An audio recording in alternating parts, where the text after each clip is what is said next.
Democracy is democracy, and we must respect it. We must respect British democracy and the way it has voiced its view.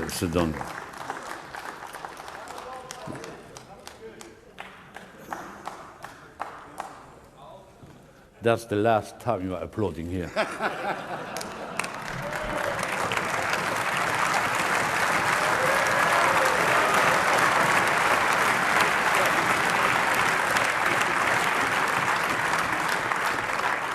And to some extent, I'm really surprised that you are here. You were fighting for the exit.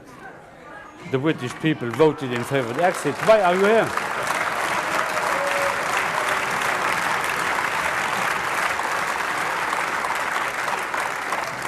Isn't it funny? You know, when I came here 17 years ago, and I said that I wanted to lead a campaign to get Britain to leave the European Union, you all laughed at me. Well, I have to say, you're not laughing now, are you? And the reason you're so upset, the reason you're so angry, has been perfectly clear from all the angry exchanges this morning. You, as a political project, are in denial. You're in denial that your currency is failing. You're in denial. Well, just look at the Mediterranean. No. As a policy to impose poverty on Greece and the rest of the Mediterranean, you've done very well.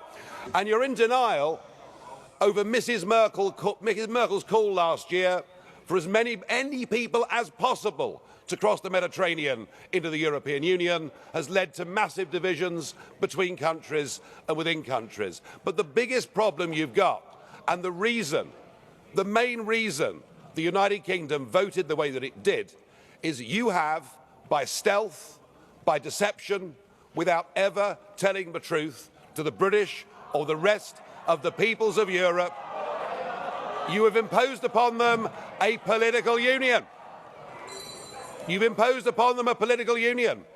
And when the people in 2005 in the Netherlands and France voted against that political union, when they rejected the Constitution, you simply ignored them and brought the Lisbon Treaty in through the back door. What happened last Thursday was a remarkable result. It was indeed a seismic result, not just for British politics, for European politics, but perhaps even for global politics too, because what the little people did, what the ordinary people did, what the people who have been oppressed over the last few years and seen their living standards go down, they rejected the multinationals, they rejected the merchant banks, they rejected big politics, and they said, actually, we want our country back, we want our fishing waters back, we want our borders back, we want to be an independent, self-governing, normal nation, and that is what we have done, and that is what must happen. And in doing so, we now offer a beacon of hope to Democrats across the rest of the European continent. I'll make one prediction this morning. The United Kingdom will not be the last member state to leave the European Union. So the question is, what do we do next? Now, it is up to the British government to invoke Article 50. And I have to say that I don't think we should spend too long in doing it. I totally agree, Mr. Juncker, that the British people have voted. We need to make sure that it happens.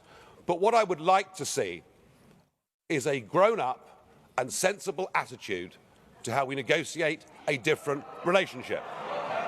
Now I know that virtually none of you have ever done a proper job in your lives or worked in business, or worked in trade, or indeed ever created a job. But listen, just listen. Herr Farage, Augenblick. Liebe Kolleginnen und Kollegen, bei allem Verständnis für Ihre Aufregung, Sie benehmen sich gerade wie UKIP sich normalerweise hier in diesem Haus benimmt. Also kopieren Kopieren Sie sie nicht. Herr Farage, ich will Ihnen allerdings eins sagen. Ihre Äußerung, dass die Kollegen hier in diesem Hause niemals einen ordentlichen Job gemacht hätten, Sie müssen nicht von sich auf andere schließen. Das geht so nicht. Thank you. No, you're quite right, Mr. Schulz. UKIP used to protest against the establishment, and now the establishment protests against UKIP. So something has happened here.